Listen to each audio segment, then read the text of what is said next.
10 KBND, John McCauley, sports guy for News Talk 1110 KBND. He's got what's going on this weekend. There's a lot of stuff happening. There is a lot of stuff happening this weekend, and starting off with is the bowl game season is finally here. I'm a little bit bummed that the college football season's over. It's one of my favorite times of year. Being from Ohio, of course, we treat college football like a religion out there. But this, if college football is a religion, these are the high holy days. And coming up this week, we have the Gillian, New Mexico Bowl. That's going to be going on tomorrow. It's Nevada versus Arizona.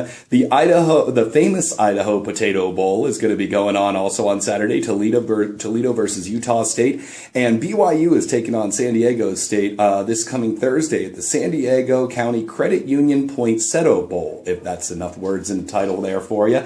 Washington's going to be taking on Boise State. That's going to be happening Saturday, December 22nd. And there are some very tasty sounding bowls out there. There's a Little Caesars Pizza Bowl. That's Western Kentucky versus Central Michigan. There's also the Buffalo Wild Wings Bowl, which also sounds like something I might order on a menu. That's going to be Navy versus Arizona. But the real meaningful games, Oregon State's going to be taking on Texas in the Alamo Bowl. That's going to be going on Saturday, December 29th. And another tasty sounding bowl, the Chick-fil-A Bowl, is going to be going on December 31st, LSU versus Clemson. But I think the game that everyone really cares about up here is going to be the Tostitos Fiesta Bowl, which also sounds pretty tasty. Oregon is going to be taking on Kansas State, and that is going to be the battle of two of the better quarterbacks in the country. Colin Klein is absolutely amazing. I mean, the guy is a running back who can throw the ball really well. He has just been, he's going to be a big challenge for the Ducks too, but the Ducks have their own superstar quarterback and redshirt freshman Marcus Mariota. Both teams bringing 11-1 records into the game. It's going to be going on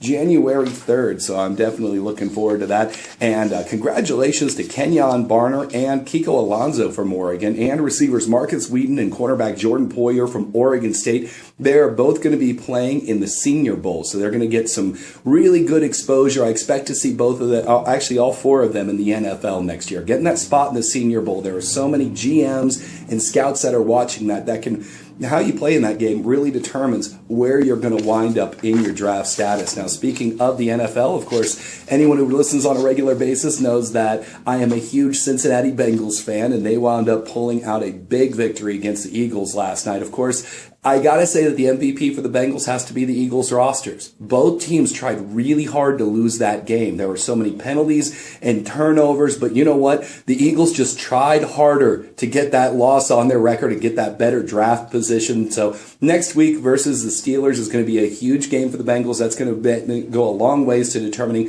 who gets that last wild card spot in the AFC. The Packers are going to be taking on the Bears on Sunday. Colts are going to be taking on the Texans. Broncos taking on the Ravens. Jaguars versus the Dolphins in a battle of Florida. Redskins versus Browns. Vikings versus Rams. The Buccaneers are taking on the Saints. The Giants are taking on the Falcons. That's going to be a more interesting game. The Falcons started off this year very hot. The Giants, returning Super Bowl champions, haven't been doing as well as a lot of people expected. Of course, the local interest will be captured by the Seahawks taking on the Bills. The Panthers are also going to take on the Chargers. Lions versus Cardinals. Chiefs versus Raiders in a battle of the AFC West. The Steelers are going to be facing off on the Cowboys in a rematch of one of the all-time classic Super Bowls. And speaking of Super Bowls, what might be a Super Bowl preview this year, the 49ers will be taking on the Patriots in the late game on Sunday. And then on Monday Night Football, it's going to be the Jets versus the Titans.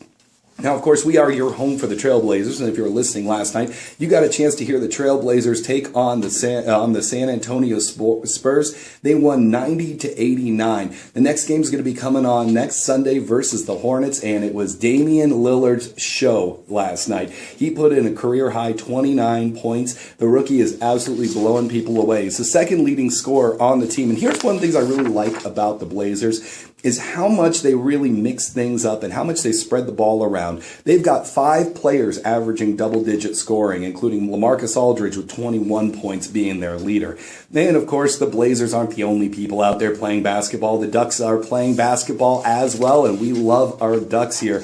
And the Ducks wound up beating Idaho State very, very convincingly last Saturday, 87-35. That almost sounds like a score of one of their football games, doesn't it? This coming Saturday, they are going to be taking on Nebraska, so that should be a pretty good game. I also want to say congratulations to the guys from Redmond High School. They beat Ridgeview 38-60 on Wednesday night. The last game that Bend had, they lost to South Medford 62-51. And that is your sports here on 1110 KBND. I'm John McCauley.